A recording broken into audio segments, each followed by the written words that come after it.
Hello students. तो बेटा आज हम क्या देखेंगे? Chapter 1 chemical reaction and equation का लेक्चर नंबर 9। ठीक है, हमने पिछले लेक्चर में बेटा अच्छे से समझा था, बहुत अच्छे से समझा था। वो तो आप लोग बताएंगे बहुत अच्छे से पढ़ा था या अच्छे से पढ़ा था, और अपनी तरफ से हमने कोशिश की थी कि आपको समझा दें। लैंग्वेज की वजह से बेटा वो प्रोसेस लंबा लगता है पर रियल में है नहीं। दिमाग है बेटा बहुत अच्छे से हो जाएगा। ठीक है, आज हम जो देखेंगे वो हम देखने वाले हैं केमिकल रिएक्शन एंड इक्वेशन का लेक्चर नंबर 9। उसमें क्या देखेंगे? To make equation more informative.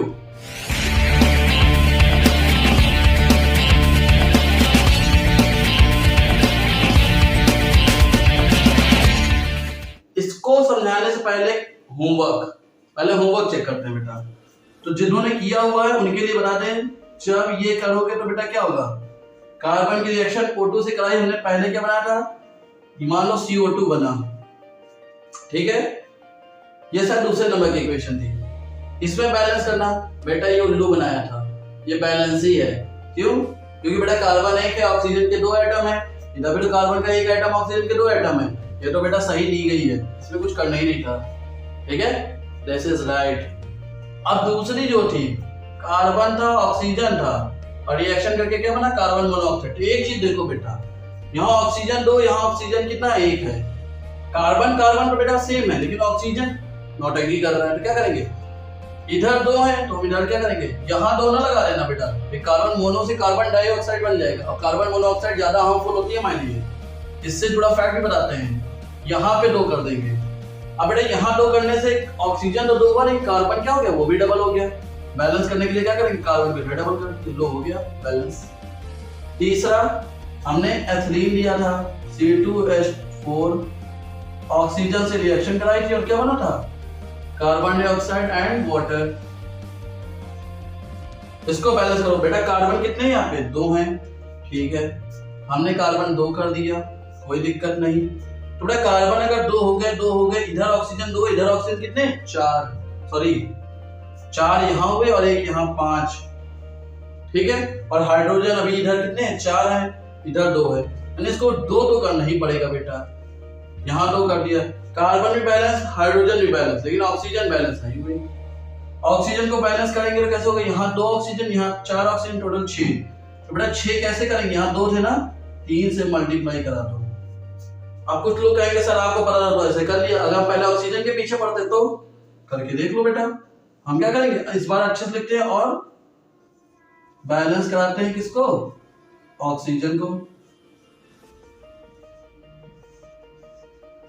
ये लो बेटा, ऑक्सीजन यहाँ 2 है, यहाँ पे कितने हैं? 3 है। ठीक है, मान लो दिमाग लगाते हो कि यहाँ 2 कर दें, हाइड्रोजन बैलेंस हो गया, और यहाँ 2 कर दें, ऑक्सीजन बैलेंस हो गया। लेकिन बेटा एक चीज सोचो ना, कार्बन यहाँ 1 है, कार्बन यहाँ तुम 2 करोगे ही करोगे, और अगर कार्बन 2 करोगे तो ऑक्सीजन कहाँ बैलेंस बैठ जाएगा? अब यहाँ पे हो गई कि नहीं दिक्कत? चलो अगर हो गई तो फिर देख लेते हैं। यहाँ पे तो 2 हो गया, 4, और यहाँ 6, यहाँ 2 नहीं, 1 ऑक्सीजन और चाहिए। इसका मतलब क्या होगा? यहाँ 3 होगा। समझ आया कि नहीं आया? तो बेटा जो तुम्हारा पेन है, मान लो कहीं गलती की है, साइड में एक रफ कॉपी में या रफ वर्क लिख के साइड में करके देख लिया करो। हो सकता है गलत किया हो, चेक कर लेंगे। पहले जैसे हमने 2 लिया, हमको लगा बैलेंस हो जाएगा, नहीं हुआ, 3 करने पे हो रहा है, कोई दिक्कत नहीं है, वहां 3 कर देंगे। कौन सा ये सामने बैठ के देख रहा है कि हमने क्या लिखा? फोटो कॉपी जमा करने के बाद जाएगा ना। गलत हुआ है कट करके चुपचाप। इसीलिए क्या कहना है, पहले बहुत अच्छे से प्रैक्टिस कर लो। कॉपी में अच्छी प्रैक्टिस रखोगे, वहां क्या होगा? आसानी रहेगी। ये था बेटा होमवर्क। अब हम आते हैं आगे। बेटा देखो, ये चीज जो बताएंगे शायद हो सकता है एग्जाम में इतना ना पूछा जाता हो, इंपॉर्टेंट ज्यादा नहीं है, नंबर के पॉइंट ऑफ व्यू से इंपॉर्टेंट नहीं है, लेकिन है बहुत इंपॉर्टेंट। क्यों? क्योंकि बेटा एक चीज समझो, जैसे मान लो कि तुमने क्या किया, हमने तुमसे कहा, क्या कहा? मान लो हमने तुमसे कहा कि क्या कहते हैं, मान लो हमको बनाना है सब्जी। ठीक, और हमें बनानी है सब्जी, तो बेटा पानी लेते हैं। ठीक है, पानी दिखाते कि भैया पानी हमने लिया। आलू का भी मान लो फॉर्मूला लिख दिया यहाँ, पानी क्या लिखा? वाटर। और उसके बाद आलू की सब्जी बना रहा है तो आलू लिख देते हैं। या पोटैटो, जो लिखना हो लिख लो भैया, ठीक है। और मसाले, मिर्च लगेगा, चिली पाउडर या मिर्च पाउडर, ठीक है। उसके बाद हल्दी, टर्मरिक या हल्दी लिख दो, और सब जाके दिखा दो कि सब मिक्स हो गया, बन गई सब्जी, ठीक है। और भी बहुत सारी चीजें मिलती है। पर बेटा समस्या क्या है, सॉल्ट, NaCl या सॉल्ट, मान लो हमें ये तो पता चल गया क्या क्या मिली और सब्जी बनी, लेकिन कुछ दिक्कत नहीं लग रही। जैसे क्या ये सब कुछ वाकई अगर मिला के रख देने का सब्जी बन जाएगी? नहीं बनेगी। क्यों? क्योंकि हमें गर्म भी करना पड़ता है। तो हमने यहाँ पे क्या दिखाया, गर्म कर रहे हैं। और अगर हम लैंग्वेज लिखने लगेंगे कि इसको हीट किया, तो बेटा फिर तो केमिकल रिएक्शन पूरी वो कहानी लिखनी पड़ जाएगी ना, केमिकल इक्वेशन कैसे लिखेंगे। तो क्या लिखा है, to make equation more informative, मतलब इक्वेशन में हम लिखें, हमें रिएक्शन लिखने की जरूरत ना पड़े, सिर्फ इक्वेशन देख के ही हम समझ जाए क्या क्या किया गया है। कैसे? उसके लिए बेटा करते क्या है, सॉल्ट लिया है, अब इसका फिजिकल स्टेट क्या ये लिखना पड़ेगा। पाउडर के फॉर्म में होता है ना, सॉलिड होता है, लेकिन सॉलिड में कोई वो जो नमक का टुकड़ा वाला नहीं आता, टुकड़े टुकड़े होते हैं, वो वाला नमक तो है नहीं, पाउडर है ना, साइड में ब्रैकेट में लिखते हैं पाउडर। वाटर बेटा तीनों फॉर्म में होता है, सॉलिड, लिक्विड, गैस। तो यहाँ बेटा हमने वाटर कौन सा लिया, लिक्विड स्टेट लिया ना, तो साइड में लिखते हैं लिक्विड, या लिक्विड के लिए कोई अगर सिंबल होता है तो वो लिख दे।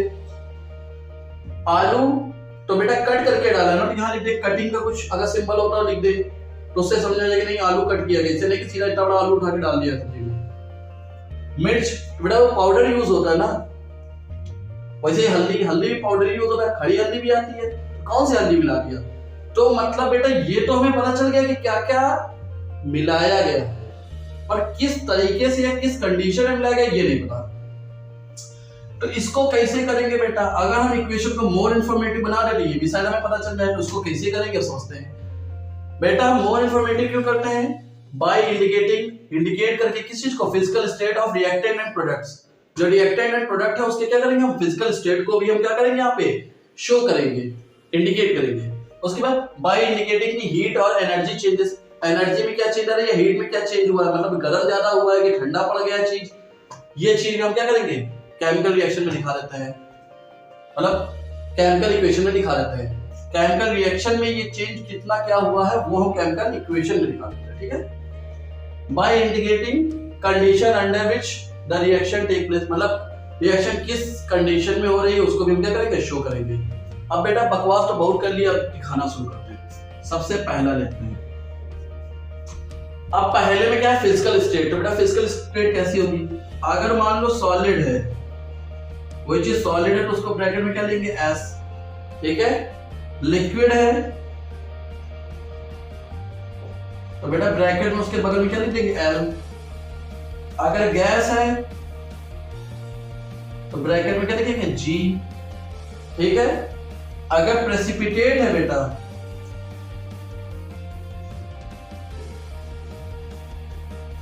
तो बेटा क्या बना रहा है, प्रेसिपिटेट एक सॉलिड ही होता है, लेकिन क्या होता है, इनसॉल्युबल होता है। वो क्या होता है, नीचे बेस में जाके बैठ जाता है, इरो नीचे से है। अगर गैस इवॉल्व हो रही है,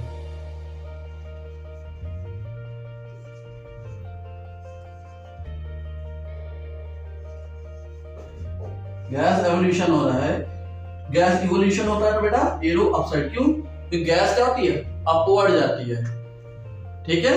गैस कहां जाती है, ऊपर की ओर जाती है। इसके अलावा अगर एक्वस सॉल्यूशन है,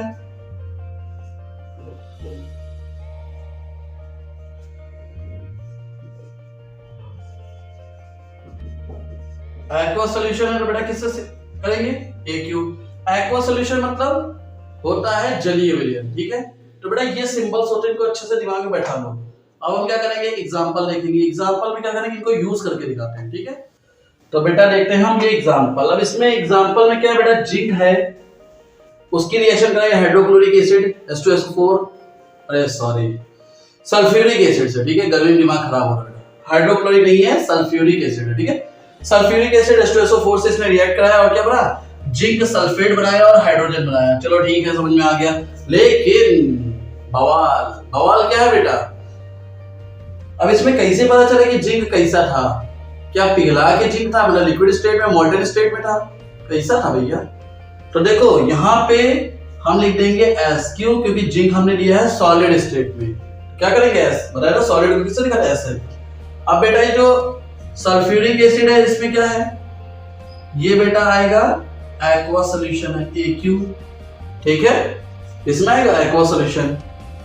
अब बेटा देखो क्या हुआ, इन दोनों ने मतलब सॉलिड, अब तुम दिमाग लगा सकते हो कि हो सकता है कोई बीकर होगा जिसमें क्या रहा होगा, जिंक के ग्रेन्यूल्स पड़े हो, और उसमें हमने क्या किया, H2SO4 उसमें क्या किया, एक्वा सोल्यूशन डाल दिया, तो क्या हुआ, जिंक सल्फेट बना, और जिंक सल्फेट बेटा कैसा बना, एक्वा सोल्यूशन बना। कैसा बना, एक्वा सोल्यूशन। थोड़ा सा इसको बड़ा लिखें तो समझ आए, एक्वा सोल्यूशन बन गया। और हाइड्रोजन गैस बनी, हाइड्रोजन गैस बनी तो बेटा इसको देखो दो तरह से रिप्रेजेंट कर सकते हैं, एक तो हम ब्रैकेट में चाहे तो G दिखा दें, गैस है, और दूसरी बार क्या है, इवॉल्व हो रही है गैस, क्योंकि हाइड्रोजन गैस बनी तो वो क्या होगी, इवॉल्व होगी ना, निकल जाएगी। तो इसको चाहो तो बेटा क्या दिखा सकते हो, यहाँ पर ऐसे भी करके दिखा सकते हो, कोई दिक्कत नहीं है, दोनों ही चीजें सही, मतलब चाहे G दिखा दो चाहे क्या दिखा दो, एरो ऑफ पॉइंट दिखा दो। तो इससे बेटा पूरी इंफॉर्मेशन आपको मिल गई, क्यों, क्योंकि जिंक सॉलिड स्टेट में था, मतलब ग्रेन्यूल्स हो सकते हैं या फिर जिंक की कोई रॉड हो सकती है, कुछ भी हो सकता है। वो बीकर में टुकड़े पड़े थे कुछ जिंक के, और उसमें बेटा बीकर में अगर एक्सपेरिमेंट कर रहे थे लंबा रॉड तो नहीं डाल देंगे, सीधी बात को टुकड़े ही लेंगे, ठीक है, या पाउडर ले लेंगे जिंक का, कुछ भी ले सकते हैं, वो भी सॉलिड स्टेट होता है, ले लिया, लेकिन मॉडर्न स्टेट में नहीं है, ये तो क्लियर हो गया। अब क्या, H2SO4 लिया, एक्वा सोल्यूशन ले लिया, मिला दिया, यानी क्या, ये जली विलयन H2SO4 का, दोनों ने रिएक्ट किया, जिंक सल्फेट का क्या बना, एक्वा सोल्यूशन बना, और यहाँ क्या बना, हाइड्रोजन गैस इवॉल्व हो रही है। इसका मतलब क्या हुआ, गैस के फॉर्म में हाइड्रोजन निकल रहा है। इससे क्या पता चला हमें बेटा, फिजिकल स्टेट पता चली। अब हम देखते हैं थोड़ा सा आगे, इसको जल्दी से नोट कर लिया, अब इसको देखते हैं हम थोड़ा सा आगे, और अगर नोट ना हुआ हो बेटा क्या करोगे, इसको पॉज करके नोट कर लेना, ठीक है। अब हम देखते हैं अपना अगला एग्जांपल। तो बेटा ये हमने लिए एक अलग रिएक्शन, ठीक है। अब इसमें देखो क्या है, इसमें दो चीजें लेने वाले हैं, क्या, पहला तो फिजिकल स्टेट भी दिखाएंगे और बाय इंडिकेटिंग हीट, मतलब हीट भी दिखाएंगे। कैसे बेटा, ये बहुत ही बेहतरीन रिएक्शन है, याद रखना, आगे भी बहुत काम आएगी। कार्बन लिया बेटा, ये कैसा लेंगे, कार्बन किसमें होता है, कार्बन है सॉलिड स्टेट में, ठीक है। ऑक्सीजन की प्रेजेंस में चीज जलती है, ऑक्सीजन बेटा क्या है, गैस है, जल गया। कार्बन डाइऑक्साइड क्या निकलेगी, गैस निकलेगी। ये तो हो गया फिजिकल स्टेट, सॉरी सबकी फिजिकल स्टेट हमने दिखा दी। लेकिन एक चीज बता बेटा, कार्बन को जब जलाते हैं कार्बन डाइऑक्साइड गैस निकलती है, तो क्या बस इतना ही होता है, कुछ ऐसा नहीं लगता है कि कार्बन या कोयला या ये सब चीजें जब जलाते हैं तो उससे हीट भी निकलती है। यहाँ प्लस हीट दिखा दिया, इससे हमने क्या दिखाया, प्लस हीट। हीट का मतलब इससे हीट निकल रही, मतलब बाई प्रोडक्ट हमें क्या मिला, हीट भी मिल रहा है। चाहे तो यहाँ पे जितनी अमाउंट में हीट मिली वो भी लिख सकते थे कि कुछ भी मान लो x किलो कैलोरी या x कैलोरी हमें हीट मिली, तो चाहते तो उसकी अमाउंट भी लिख सकते थे। तो इससे क्या हुआ, हमने ये भी दिखा दिया कि क्या हीट है। समझ आया। इसके अलावा बेटा हीट के लिए और भी कुछ चीजें जान लो। एक तो बेटा हम इस तरह से दिखा देते हैं, एक सिंबल आता है ये डेल्टा, मैथ में वाले बच्चे जानते होंगे डेल्टा होता है। मैथ में ये डेल्टा क्यों यूज होता है, डिफरेंस दिखाने के, ठीक है। क्यों यूज होता है, डिफरेंस दिखाने के लिए होता है कि कितने का चेंज है। लेकिन यहाँ पे क्या चेंज आता है कि जैसे कोई केमिकल रिएक्शन है, एरो के ऊपर हम डेल्टा बनाते हैं, इसका मतलब उसे क्या किया गया, हीट किया गया है, हम उसे गर्म कर रहे हैं, ठीक है। तो ये याद रखना। अब एक चीज और समझ लो बेटा, हीट क्या होती है, एनर्जी होती है। तो अगर क्या होता है किसी भी केमिकल रिएक्शन में, या तो हमें एनर्जी मिलती है यानी हीट मिलती है, या फिर हम उसे क्या करते हैं, गर्म करते हैं यानी एनर्जी देते हैं। तो क्या होता है, एनर्जी के बिहाफ में देखिए बेटा केमिकल रिएक्शन दो टाइप की होती है, ठीक है। एक जिसमें हमें एनर्जी मिलती है और एक क्या जिसमें हम एनर्जी देते हैं। ये क्या करेगा, केमिकल रिएक्शन एनर्जी अपने अंदर से निकालेगा, रिलीज करेगा एनर्जी, मतलब हमें एनर्जी मिलेगी। और एक क्या होगा जिसमें हमें केमिकल रिएक्शन को करने के लिए एनर्जी देंगे, मतलब एनर्जी रिएक्शन जो होगी वो एनर्जी को एब्जॉर्ब करेगी। तो होता क्या है बेटा, अगर एनर्जी रिलीज हो रही है तो कौन सी रिएक्शन होती है, एक्सोथर्मी रिएक्शन होती है, हम उसको डिटेल में देखेंगे आगे। और जब बेटा एनर्जी हम उसे देते हैं तो वो कौन सी रिएक्शन होती है, एंडोथर्मी रिएक्शन होती है, ठीक है। आपका होमवर्क यह है कि आपको दिमाग लगाना है कि रिस्पिरेशन जो होता है, बायोलॉजी में पढ़ लिया होगा रिस्पिरेशन। बेटा रिस्पिरेशन किस टाइप की रिएक्शन है, एंडोथर्मी है या एक्सोथर्मी है। रीजन के साथ, ये नहीं कि गूगल में डाला तो मिल गया, बेटा रीजन भी पता होना चाहिए। और फोटोसिंथेसिस वो किस टाइप की रिएक्शन है, एंडोथर्मी या एक्सोथर्मी, दोनों आपको करके लानी, ठीक है। तो हीट के लिए, एनर्जी के लिए इतना होता है। अभी हम और भी देखेंगे बेटा, ये चीजें जो है हमें पूरे चैप्टर में देखते ही रहना है, पूरे क्लास में देखते रहेंगे, टेंशन मत लेना। तो अब हम देखते हैं आगे, और ये तो हमने हीट का समझा दिया। अब बेटा आता है by indicating condition under which the reaction take place, मतलब जिस कंडीशन में रिएक्शन हो रही, मतलब प्रेशर कितना है, ठीक है, या हमने कैटलिस्ट क्या लिया हुआ है। अब कैटलिस्ट क्या होता है, कैटलिस्ट बेटा होते हैं, हिंदी में बोलते हैं उत्प्रेरक। कैटलिस्ट वो होते हैं जो बेटा किसी केमिकल रिएक्शन को स्टार्ट तो नहीं करते हैं, लेकिन हाँ ये जरूर है कि उसकी स्पीड को कंट्रोल करते हैं। मतलब कोई केमिकल रिएक्शन बहुत जल्दी हो रही है तो उसको हो सकता है स्लो कर दें, या कोई केमिकल रिएक्शन बहुत स्लो हो रही है तो उसको फास्ट करा सकते हैं। तो कैटलिस्ट क्या होता है, रिएक्शन को शुरू नहीं करते हैं, लेकिन हाँ ये जरूर है कि उसको क्या करेंगे, उत्प्रेरक, हिंदी में क्या उत्प्रेरक, मतलब प्रेरित करते हैं। अब प्रेरित कैसे कर सकते हैं, जैसे मान लो आपका टारगेट है, ठीक है, एक आदमी आपको प्रेरित कर सकता है कि जो तुम कर रहे हो बिल्कुल सही हो, कर सकते हो, मतलब मोटिवेट कर रहा है, तो वो क्या करेगा, आपको आपके लक्ष्य की ओर ले जाने में क्या कर रहा है, आपकी स्पीड बढ़ा रहा है। मान लो पहले आप 1 घंटे पढ़ते थे, उसने कहा नहीं मैं भी पढ़ूंगा, जैसे आपका भाई हो गया या आपके फादर हो गए, साथ में बैठ के वो भी कुछ काम कर रहे हैं, मतलब क्या कर रहा है, आपको मोटिवेट कर रहे हैं कि तुम करो, हम भी अपना काम तुम्हारे साथ बैठ के करेंगे, तुम 1 घंटे की जगह 2 घंटे पढ़ो बेटा। ये क्या हुआ, तुम्हारे काम को बढ़ाया, ठीक, स्पीड बढ़ाई, तो ये क्या हुआ, एक कैटलिस्ट का ही काम हुआ। लेकिन बेटा तुम पढ़ना ही नहीं चाहते हो, पढ़ाई नहीं कर रहे हो बिल्कुल, तो क्या करें, माँ बाप मार के बैठा तो भले ही, तुमको पढ़ना ही नहीं, तुमने था लेकिन पढ़ेगी नहीं, किताब खोले बैठे हो, तो क्या है, कैटलिस्ट बेटा रिएक्शन स्टार्ट नहीं करता, हाँ लेकिन मोटिवेट कर सकता है, स्टार्ट कर सकता है। दूसरा, आपके लफड्डी दोस्त, पता चले 1 घंटे 2 घंटे पढ़ते हो, 2 घंटे पढ़ के क्या करोगे यार, थोड़ा सा तो सिलेबस एग्जाम के महीने 2 महीने पहले पढ़ लेके चलो मौज करते हैं। अब तुमने क्या देखा कि भैया सब लोग मौज कर रहे हैं, हम ही क्यों पढ़े, मतलब 2 घंटे से स्पीड आई आपकी 1 घंटे, आधा घंटे, भी पता चला जय राम जी की, हो गया खत्म, वही आखिरी में भी उठाएंगे क्वेश्चन बैंक और रट लेंगे, इंपॉर्टेंट क्वेश्चन हो गया। तो ये क्या हुआ, निगेटिव कैटलिस्ट हो गया, मतलब क्या कि स्पीड आपकी स्लो कर दी, ठीक है। तो ये होता है बेटा, मतलब आपको कोई काम कर रहा है तो उसमें प्रेरित करके आगे ले जाए या उसको स्लो डाउन कर दे, ये होते हैं कैटलिस्ट, ठीक है। तो कैटलिस्ट किस कैटलिस्ट की प्रेजेंट में हुआ है, प्रेशर कितना था, ये सब क्या होता है, हम ये सब मेंशन कर सकते हैं। अब हम देखेंगे अपनी लास्ट एग्जांपल जिसमें हम ये सब चीजें यूज कर लेंगे, ठीक है, हर चीज इंक्लूड कर लेंगे। तो चालू करते हैं अपना लास्ट। तो बेटा अब ये है हमारा लास्ट एग्जांपल। पहले ये बना क्या केमिकल इक्वेशन ये सही लिखा है सर, सही तो लग रहा है, नंबर मिलेंगे, पूरे नहीं मिलेंगे, क्यों, क्योंकि बेटा पहली चीज तो ये बैलेंस नहीं है, ठीक, क्यों, यहाँ ऑक्सीजन कितने हैं, 3 है, यहाँ 2 है। अब देखते हैं इसको बैलेंस करके, देखते हैं सोचते कैसे बैलेंस होगा, बच्चा दिमाग लगाओ, कैसे, यहाँ पर एक पोटेशियम, यहाँ भी एक पोटेशियम, यहाँ एक क्लोरीन, यहाँ भी एक क्लोरीन, सब बढ़िया जा रहा था, लेकिन ऑक्सीजन विलेन की तरह आ गया, यहाँ ऑक्सीजन 3 वहां 2। अब बच्चे फिर वही कहेंगे, अरे गुरुजी बढ़िया यहाँ पे धीरे से सरका दो, 3 बना दो, क्या दिक्कत है, बता चुके बेटा गलत होता है, O2 ऑक्सीजन होता है, O3 ओजोन होता है, मतलब वही है, वक्त जज्बात सब बदल जाएंगे। ऐसा तो नहीं होता है कि तुमने दिल्ली जाने का प्लान बनाया है, अब थोड़ा सा कुछ प्रॉब्लम हुआ है, ट्रेन मिस हो गई, तो पकड़ वही टिकट लेकर के निकल गए नैनीताल, चेन्नई निकल गए, ऐसा तो करते नहीं हो। तो बेटा जब ऑक्सीजन बनाना था, ऑक्सीजन बन रहा है, तो ओजोन क्यों जा रहा हो, तो क्या करें बेटा, देखो सीधी सी बात है, ये 3 है वो 2 है, बैलेंस का मतलब बराबर, कैसे लाए, अगर उसमें 2 करेंगे तो 4 हो जाएगा, लेकिन 3 नहीं होने वाला। अब एक सिंगल हो तो जोड़ नहीं दोगे, ठीक है, और फिर उसके बाद अगर वहां पे लेकिन 3 से मल्टीप्लाई करें तो कितना आएगा, 6 करके देखते हैं, ये कुछ दिख रहा, क्यों, क्योंकि 3 से मल्टीप्लाई करोगे तो कितना हो जाएगा, ऑक्सीजन, ऑक्सीजन के एटम 6 हो गए, और बेटा अगर यहाँ 2 से मल्टीप्लाई कर दोगे तो 6, ये तो हो गया। लेकिन बेटा पोटेशियम और क्लोरीन तो यहाँ पे डबल डबल हो गए ना, कोई दिक्कत नहीं, यहाँ भी 2 से मल्टीप्लाई कर देंगे, हो गया बैलेंस, समझे, मतलब वही चीज बेटा, सिस्टम बैठाना है, सबको खुश रखना है, सबको बराबरी देनी है, ये याद रखना बस।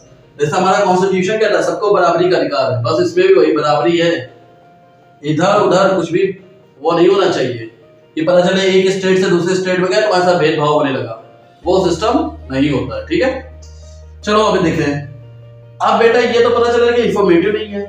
इंफॉर्मेटिव क्यों नहीं बेटा, ये सॉलिड स्टेट में होता है, ठोस अवस्था में होता है, क्या लिखेंगे? एस लिख देंगे। पोटेशियम क्लोराइड ये भी किसमें होता है? सॉलिड स्टेट में होता है, इसलिए एस लिख दिया। ऑक्सीजन सबको पता है बेटा गैस में होता है, गैस स्टेट में जी लिख दिया। अब ये तो ठीक है, आप कहोगे सर जी लेकिन ये कैसे हो गया? गुरु जी इनका क्या मतलब? तो क्या होगा, ये मैंगनीज डाइऑक्साइड है। हमने क्या बताया था बेटा? कैटेलिस्ट के बारे में कुछ बताया था कि नहीं बताया था? अभी ये कैटेलिस्ट है, उत्प्रेरक, ठीक है, कैटेलिस्ट है, ये यूज करते हैं हम, है ना। जितने भी एक्स्ट्रा इंफॉर्मेशन होती है वो सब एरो के ऊपर ही लाद दिया जाता है, चला बहुत लोड लेके चलता है, सब कुछ यही जानकारी मिलती है। कितना एटमॉस्फेरिक प्रेशर रखना है, कितना टेम्परेचर रखना है, गर्म करना है, ठंडा करना, सब यही दिखा देते हैं, एक्स्ट्रा जितना बचता है। तो बेटा ये कैटेलिस्ट है, इसने क्या दिखाया कि भैया ये कैटेलिस्ट की प्रेजेंट में हो रहा है, और यहाँ डेल्टा लगाया। अभी थोड़ी देर पहले डेल्टा क्या बताया था? फिजिक्स वाले कहेंगे कि ये तो सर डिफरेंस दिखाता है, लेकिन केमिस्ट्री वाले कहेंगे कि डेल्टा हीट दिखाता है। मतलब इसको तुम क्या कर रहे हो? गर्म कर रहे हो। इसकी प्रेजेंस में, मैंगनीज डाइऑक्साइड की प्रेजेंस में, ठीक है, किसके प्रेजेंस में? मैंगनीज डाइऑक्साइड की प्रेजेंस में, MnO2। ये क्या है? कैटेलिस्ट है। पोटेशियम क्लोरेट है, ये क्या है? Potassium chlorate. पोटेशियम क्लोराइड और पोटेशियम क्लोरेट थोड़ा सा अंतर है, O3 का, ठीक है। तो ये पोटेशियम क्लोरेट था, इसको हीट किया मैंगनीज डाइऑक्साइड की प्रेजेंस में, तो पोटेशियम क्लोराइड बना। ये सॉलिड स्टेट में था, ये भी सॉलिड स्टेट में है, और ऑक्सीजन निकल गई गैसियस फॉर्म में। तो बेटा ये क्या हुआ? ये हमारी इंफॉर्मेशन हुई कि मोर इंफॉर्मेटिव कैसे बनेगी, मतलब इंफॉर्मेशन हमें पूरी मिल रही है। इसका मतलब अगर ये हम दिखा दें किसी को तो तुरंत समझ जाएगा कि हमने क्या किया था। पोटेशियम क्लोरेट लिया था, सॉलिड स्टेट में लिया था, उसको गर्म किया, क्या मैंगनीज डाइऑक्साइड की प्रेजेंस में, तो पोटेशियम क्लोराइड मिला, वो भी सॉलिड स्टेट में मिला, और ऑक्सीजन क्या हुआ? गैसियस। तो बेटा ये रिएक्शन देखने देखो, पहले अगर आप लिखते बस इतना लिख देते हैं, क्या? KClO3, इसको हमने ऐसे लिया और ये KCl बन गया और यहाँ O2 बन गया। अगर सिर्फ इतना लिखते, ठीक है, तो क्या होता? आपको ये तो पता चला कि KClO3 मतलब पोटेशियम क्लोराइड से हमने पोटेशियम क्लोराइड बनाया, ऑक्सीजन निकली, पर कैसे हुआ इसके अलावा कुछ पता चला? पर ये लिखने से कोई भी समझ जाएगा कि पोटेशियम क्लोराइड लिया था जो कि सॉलिड फॉर्म में था, यानी सॉलिड स्टेट में था, उसको हमने गर्म किया, मैंगनीज डाइऑक्साइड हमने रिएक्ट, वो क्या लिया? कैटालिस्ट लिया, और उसके बाद क्या हुआ? पोटेशियम क्लोराइड बना। कैसे बना? गर्म करके बना, हीट करके बना। वो किस फॉर्म में है? सॉलिड फॉर्म में, और इससे गैस निकली, और वो किस फॉर्म में निकली? सीधी बात है, गैस गैस फॉर्म में निकलेगी बेटा। तो ऑक्सीजन किस फॉर्म में निकली? गैस के फॉर्म में निकली। तो उम्मीद करते हैं आपको ये समझ में आया होगा। इसके बाद अगला लेक्चर बेटा जो आने वाला है, अभी तक हमने जो भी पढ़ाया है उसमें जो इंपॉर्टेंट क्वेश्चन है उसको लेकर के आने वाले हैं, ठीक है। अगर ये वीडियो आपको पसंद आया तो लाइक करिए, दोस्तों में शेयर कीजिए, चैनल को सब्सक्राइब कीजिए, और बेटा थोड़ा सा सपोर्ट भी करिए। सपोर्ट बेटा बस वीडियो देख करके करना, और कुछ पैसा वैसा नहीं मांग रहे, ठीक है। तो सपोर्ट करिए, अच्छा लगा तो ठीक है, सजेशन हो, कोई कमी हो, कमेंट जरूर करिएगा, ठीक है। थैंक यू वेरी मच, जय हिंद।